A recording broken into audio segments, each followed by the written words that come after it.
It's Friday morning again. I'm Maurice and I've got another food for thought for you. I've been thinking, is your life, is my life important to me? How do you value your life, what you want?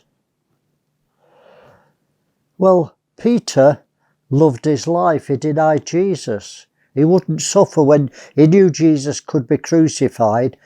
He wasn't willing to die. He wasn't willing to lose his physical life. So he denied Jesus because he loved his life. Peter said he didn't know Jesus and got angry when the accusations ever made exposed him. And denied Jesus because he loved his life. What about the disciples in the boat? Jesus wasn't worried about losing his life when the storm came. He was secure. He came to die.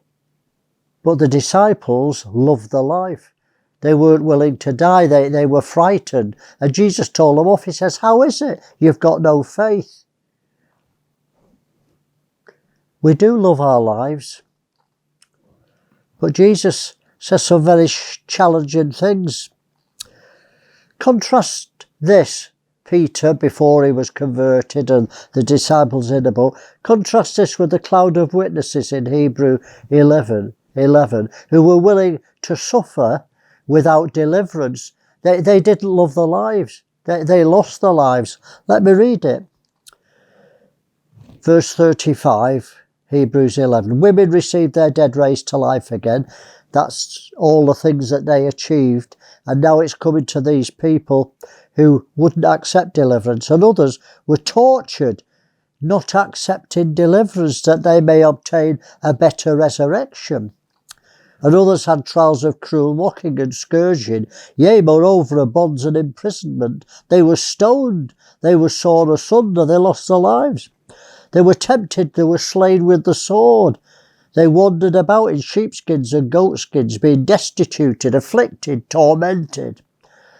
These are people who loved God more than they loved their own lives, of whom the world was not worthy.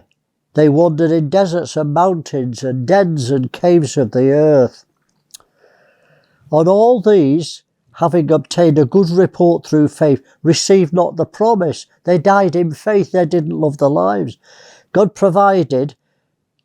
having provided some better things for us, that they without us should not be made perfect.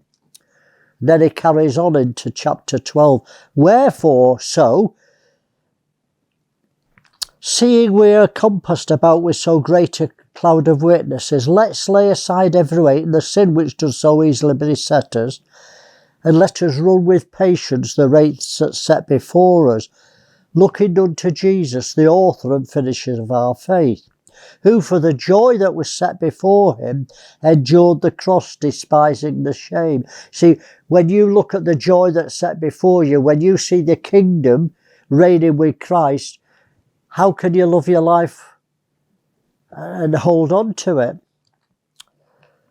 For consider him that endured such contradiction of sinners against himself, lest you be weary in your minds. You've not resisted unto blood, striving against sin.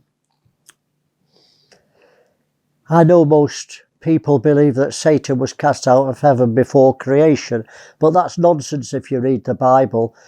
Satan is cast out of heaven in the book of Revelation, and it's not happened yet. When he's cast out, he knows his time is short, and is no more access to heaven, and he's obviously got access to heaven after creation. The Bible, well, that's easily to prove in the Bible. So that's nonsense that he was cast out of heaven. It's in Revelation. And it's interesting because Revelation 12, where it is, I believe the bride's just gone up and Satan's cast out by Michael. And they overcame him, Satan, because he's been cast down to earth, by the blood of the Lamb and by the word of their testimony, and they loved not their lives unto death. This is the last days statement. This is the last days church. They love not their lives unto death. Because we're in an army. My dad was a commander in the last war, and he loved Well, he loved his wife and family and England enough to risk his life. He was willing to die for the cause. And we're supposed to be soldiers. Paul gives so many illustrations about being a soldier and standing and putting on the armour of God. But most Christians are chocolate soldiers. They melt when the heat comes on. Well, the time's gone, but let me finish this vlog with the words of Paul to the believers at Ephesus. Ephesians 6:13. I want to encourage you. Wherefore, take unto you the whole armour of God. Be a soldier, that you may be able to withstand in the evil day. And we're certainly coming to an evil day. Well, we're in it, I believe. And having done all, when you've done everything, stand. Don't love your life. Because if you love your life, you'll lose it, Jesus said. If you're willing to lose your life physically and your self-life, you'll gain his life. Well, the time's gone. Have a blessed week. Keep standing and keep thinking.